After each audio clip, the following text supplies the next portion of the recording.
শুক্রবার কেন্দ্রিক আমাদের ঢাকা বিশ্ববিদ্যালয়ে একটা আমেজ তৈরি হয় শিক্ষার্থীদের মধ্যে। ডাকসু নির্বাচনকে কেন্দ্র করে সেই আমেজ আরেকটু ঘনীভূত হয়েছে।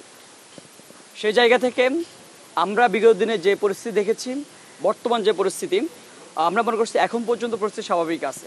তবে সেই জায়গা থেকে একটা কনসার্ন হচ্ছে, আমরা যারা প্রার্থী আছে, বিভিন্ন প্যানেল মনোনীত প্রার্থী যারা আছেন, তাদেরকে অবশ্যই নির্বাচন কমিশন যে বিধিমালা সেট করে দিয়েছেন, রাতের কতটা থেকে কতটা পর্যন্ত কিভাবে কোন জায়গায় যেতে পারবেন, যদি আমরা সেই দাবি দাবাগুলোর প্রতি শ্রদ্ধাশীল হই, তাহলে মনে হচ্ছে নির্বাচন যে পরিবেশ এখন পর্যন্ত বিরাজমান করতেছে, নির্বাচন পর্যন্ত সেই সুষ্ঠু পরিবেশ বিরাজমান করবে। এই যে আমার কনসার্নের বিষয়। আর একটা বিষয় যদি হচ্ছে, দেখেন এখন আমাদের বর্তমানে ঢাকা বিশ্ববিদ্যালয়ে প্রায় 57টা ডিপার্টমেন্টে পরীক্ষা চলমান। এই জায়গায় বারবার করে শিক্ষার্থীরা কনসার্ন জানিয়েছেন, যারা ভোটার আমাদের কাছে কনসার্ন জানিয়েছেন, বিশ্ববিদ্যালয় প্রশাসনের কাছে কনসার্ন জানিয়েছেন।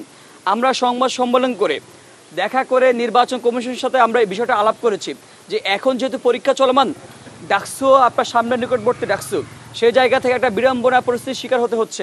আমরা যারা প্রার্থী আছি তাদের সকলের হচ্ছেন সবচেয়ে প্রায়োরিটি জায়গা হচ্ছে আগের ভোটারের তার সুযোগ সুবিধার বিষয়টা। ভোটার এখন পরীক্ষার পড়া নিয়ে ব্যস্ত। আমি যদি হুট করে বলি যে ভাই আমাকে ভোট দেন, সে নিজেও বিরক্তির শিকার হবে, আমিও নিজেও বিড়ম্বনার শিকার হব। এই জায়গাটার অবসান দরকার। বারবার করে বলে আসছে যে স্যার আপনি একটা অবসান করেন, কিন্তু আমরা এখন পর্যন্ত কোনো দৃশ্যমান পদক্ষেপ দেখতে পাই নাই, বরঞ্চ তাদের পক্ষ থেকে অসহযোগিতামূলক আচরণ আমাদের মধ্যে করা হচ্ছে। একটা বিষয় আপনারা বলেছেন যে ডাকসু নির্বাচন কেন্দ্রিক, আমরা দেখেছি কয়েকদিন আগে আমাদের নির্বাচন কমিশন বলেছেন সেনাবাহিনী মোতায়েন করা হবে। আমাদের মনে হয় না, আপনি জানেন সেনাবাহিনী কোন পর্যায়ে মোতায়েন করতে হয়। যদি আপনি এখনই সেনাবাহিনী মোতায়েনের কথা বলে দেন, তাহলে ভোটারদের মধ্যে এমনিতে তারা একটা বিড়ম্বনার শিকার, নানানবিধ প্রতিকূল পরিস্থিতির শিকার। যদি এখনই বলে দেন সেনাবাহিনী মোতায়েন করা হবে, তাহলে তাদের মধ্যে একটা আতঙ্কিত পরিবেশ বিরাজমান করবে। আমরা মনে করি এটা একটা আলাপ আলোচনার বিষয়, সেন্সিটিভ ইস্যু। আপনার এখানে প্রত্যেকটা প্যানেল আছে, ক্রিয়াশীল ছাত্র সংগঠন আছে। নির্বাচন কমিশন এমন একটা গুরুত্বপূর্ণ সিদ্ধান্ত নেওয়ার আগে অবশ্যই ক্রিয়াশীল ছাত্র সংগঠনগুলোর সাথে আলাপ আলোচনা করা উচিত। সেটা না করে যদি তিনি হুট করে একটা সিদ্ধান্ত নেন, এমন একটা সেন্সিটিভ সিদ্ধান্ত নেন, সেটাকে অবশ্যই আমরা সন্দেহের চোখেই দেখি। কারণ আমরা দেখেছি যে নির্বাচন কমিশন নির্বাচন কেন্দ্রগুলো ঠিকমতো সুসজ্জিত করতে পারেন নাই।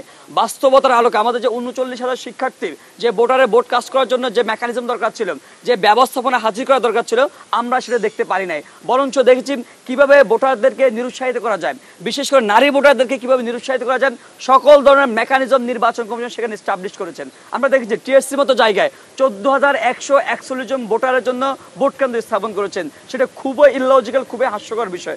আপনি জানেন টিএসসির মতো জায়গায় সর্বোচ্চ গেলে 7 ঘন্টার মধ্যে আপনি 2 থেকে 2,500 3,000 ভোট কাজ করতে পারবেন। সেই জায়গায় আপনি যদি 14,000 দেন, তাহলে আপনার মানে এই যে দুর্বিসন্ধি, সেটা সুস্পষ্ট আমাদেরকে নির্দেশ করে দেয়, চোখে আঙ্গুল দিয়ে দেখিয়ে দেন। আমরা দেখেন তারা বলছে বারবার করে, কয়েকদিন আগে যখন নির্বাচন কমিশন আপনার ঘোষণা করলো সেন্ট্রালে 6 পাতা ব্যালট পেপার এবং হলগুলোতে 1 পাতা 7 পাতার একজন ভোটারকে 39টা ভোট দিতে হবে, সেই জায়গায় 6 থেকে 41 ভোট দিতে হবে, সেই জায়গায় আপনার 6 থেকে 7 মিনিট সময় লাগবে। এই যে 6 থেকে 7 মিনিট সময় দেওয়ার মতো সেই ক্যাপাসিটি কিংবা যে বুথগুলো সেই 39,000 শিক্ষার্থীকে কেন্দ্র করে, তাদের সার্বিক পরিস্থিতি কেন্দ্র করে মনে হয় না সাজানো হয়েছে। আমরা বলেছি যে ভোট কেন্দ্রগুলো কিভাবে কাছাকাছি করা যায়। আমাদের উদ্দেশ্য একটাই, এত বছর পর ডাকসু নির্বাচন যাচ্ছে, যদি আমরা ভোটারদেরকে কোনোভাবে নিরুৎসাহিত করি, কোনোভাবে প্রতিবন্ধকতা তৈরি করি, কিংবা তাদেরকে সেই সুযোগটা তৈরি করে না দিই, তাহলে সেটা নির্বাচন কমিশনের ব্যর্থতায় পর্যবেসিত হবে। আমরা চাই ভোটাররা যেন নির্বিঘ্নে স্বাচ্ছন্দ্যে যে কোনো সুযোগ সুবিধা পেয়ে ভোট কেন্দ্রে উপস্থিত হতে পারে, সেটা এনশিওর করা জরুরি। এটা আমাদের আজকের মতো পরিস্থিতি। একটা কথা হচ্ছে ডাকসু অবশ্যই হইতেই হবে, কারণ ডাকসু তাহলে শিক্ষার্থীদের স্বার্থের জায়গাটা সবসময় আপনার উপেক্ষিত থেকে যাবে। আমরা শিক্ষার্থীদের স্বার্থের জায়গাটা সমুন্নত রাখতে চাই। 24শে গণঅভ্যুত্থানের পরবর্তীতে যে পরিস্থিতি তৈরি হয়েছে, যে আকাঙ্ক্ষা তৈরি হয়েছে, সেই আকাঙ্ক্ষা কোনোভাবে বিনষ্ট করতে দেওয়া যাবে না। আমাদের যে কমিটমেন্ট, যে দায়বদ্ধতা, অবশ্যই সেই দায়বদ্ধতা শিক্ষার্থীদের সাথে আমরা পূরণ করার জন্য আমরা সবসময় মাঠে থাকবো। দেখেন প্রথম কথা হচ্ছে এটা স্পষ্ট করে বলা যায় না, তবে তাদের যে পূর্বজনের যে কৃতকর্ম, সেটা তারা অনেক কিছু প্রতিমান হয়।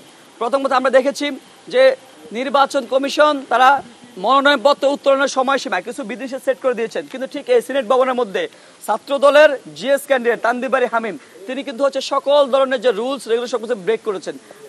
কিন্তু পরবর্তীতে আমরা কি দেখেছি, নির্বাচন কমিশনের পক্ষ থেকে বলা হচ্ছে যে রুলস রেগুলেশন তিনি ব্রেক করেন নাই, তিনি 15 জন নিয়ে এসে মিছিল মিটিং দিয়েছেন, সেটা দরজার বাইরে দিয়েছেন, দরজার ভিতরে 5 জন নিয়ে ঢুকেছেন।